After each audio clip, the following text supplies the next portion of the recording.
Nah, sebelumnya kan kita udah ngebahas perhitungan dari TE ya. Jadi TE itu yang ini, yang di atas garis panah.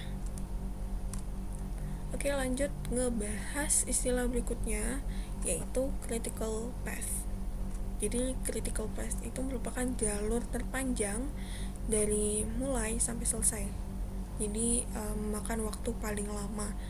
Jadi kalau misalnya ingin mengurangi total waktu pengerjaan, maka harus kurangi waktu CP. Nah, di sini kan ada banyak jalur lah ya, dari mulai sampai selesai. Jadi A B E G, A C E G, A D F G gitu. Jadi kita hitung TE, total TE-nya tuh berapa. Nanti yang paling banyak maka itulah critical path-nya. Itu di sini ada FG yang totalnya itu 19 minggu. Oke, lanjut ke istilah berikutnya, earliest expected time dan latest allowable time atau LT. Dari artinya aja udah beda ya. Jadi kalau LT itu merupakan perkiraan waktu paling cepat.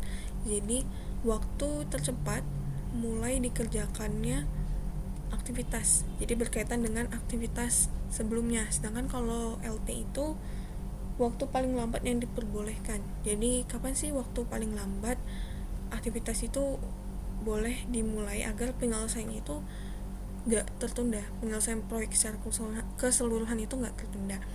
Nah, kalau yang ET itu ngitungnya tuh maju, sedangkan LT itu ngitung mundur. Maksudnya itu gimana? Jadi misalnya gini, diketahui kan TE dari AB itu kan 3.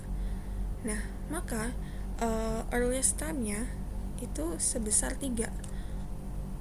Maju ya, dari mulai ke berikut-berikutnya gitu, ke B. Atau kalau misalnya di sini kalau lebih dari satu jalur, kita harus nentuin yang paling besar. Misalnya event E. Event E itu untuk kesini, dari mulai kesini itu kan ada 2 jalur, ada AB, BE, bisa AC, CE. Yang ABBE itu kan total 7 minggu ya, 3 tambah 4. Sedangkan yang ini tuh totalnya 6 minggu, 2 tambah 4. Nah, kita pilih yang paling besar. Jadi ET-nya itu sebesar 7. Jadi 3 tambah 4 ini. Itu ya teman-teman. Nah, kebalikannya untuk si LT. Kalau LT ini, kalau lebih dari satu jalur, kita pilih yang terkecil.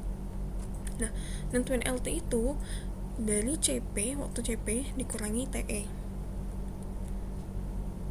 Ini kan mundur ya, jadi dari titik yang ini sampai ke titik event tersebut. Misalnya 3, berarti 19 CP kurang TE-nya. TE-nya berarti 8 tambah 4, 12. 19 kurang 12 berarti 7. Berarti ini LT-nya. Nah, kalau gitu lebih dari satu jalur, misalnya itu contohnya yang event C. Nah, event C ini tuh dari titik yang ini yang selesai ke C kan ada 2 ya. Bisa CEG, bisa juga CFG. Nah, kita pilih yang terkecil. Jadi ini kan TE-nya 8 tambah 4 12. Jadi 19 kurang 12 kan 7. Kalau ini 7 tambah 7 14. Jadi 19 kurang 14 kan 12. 19 kurang 14 5. Nah, kita pilih yang terkecil. Kalau ini tadi kan selisihnya 7, ini selisihnya 5, kita pilih terkecil, berarti LT-nya 5.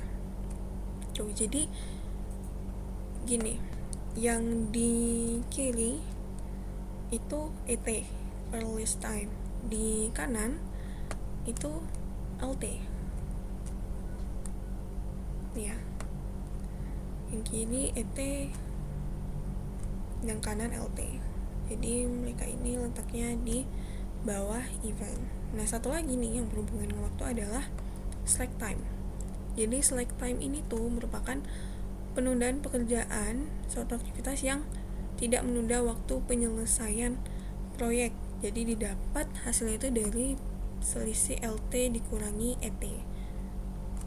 Jadi kayak gini, 7 kurang 3 berarti ST nya 4.